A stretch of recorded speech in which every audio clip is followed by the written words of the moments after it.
What's up, guys? Alex Corey here with cultivatechange.com. This is a quick public service announcement for people who have my metabolism. So that's tall, skinny, lanky, hard to put on muscle, hard to gain weight, furnace for metabolism, and generally have an abundant source of energy. It is a glorious day in Western North Carolina today. We have a spur of warm weather, so it's been in mid-60s, low 70s. So I busted the bike out. I'm out at Bent Creek, and I just wanted to go over my thought process on something quickly.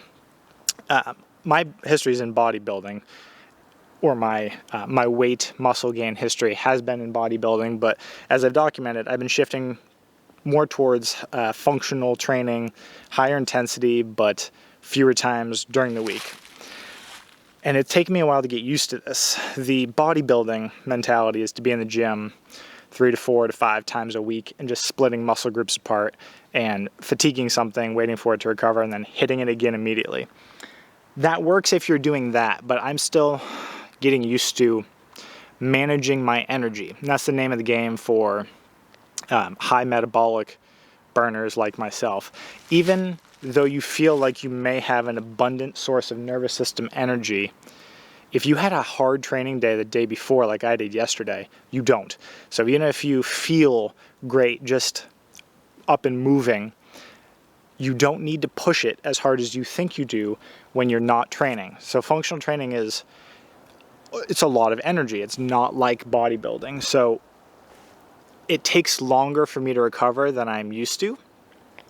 So I'm out biking today because I can do that at a lower intensity. It doesn't need to be all out. I think the mindset issue that I run into, that I've always had, and a lot of other people I know who are just in the fitness world run into this, is we tend to just think you have to go hard all the time.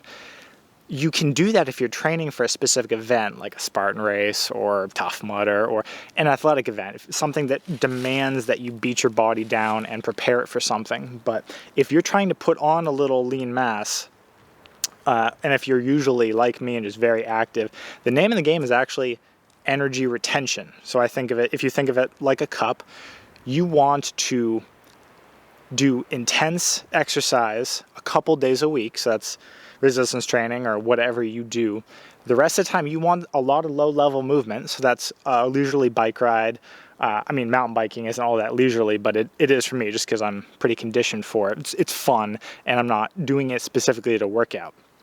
But you want to have a lot of low-level movement the rest of the days, but you don't want to use your pool of energy fully each day. If I start the morning with 90% energy because I did a heavy training day yesterday, I am still recovering, even though I might not feel like it.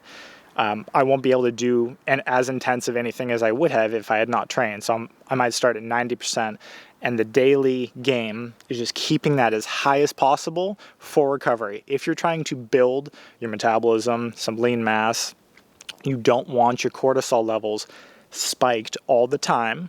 And I'm talking to myself when I say this.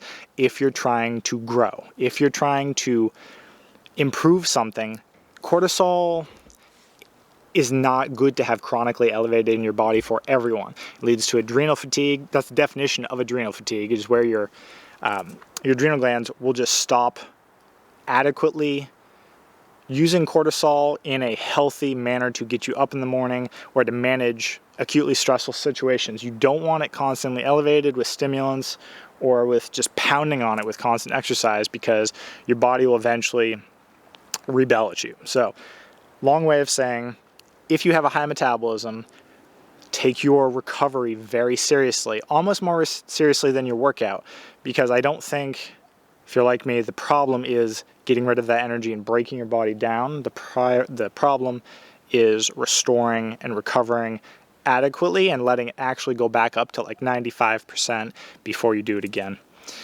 We'll do some more educational videos in the future. Thanks for listening to the rant.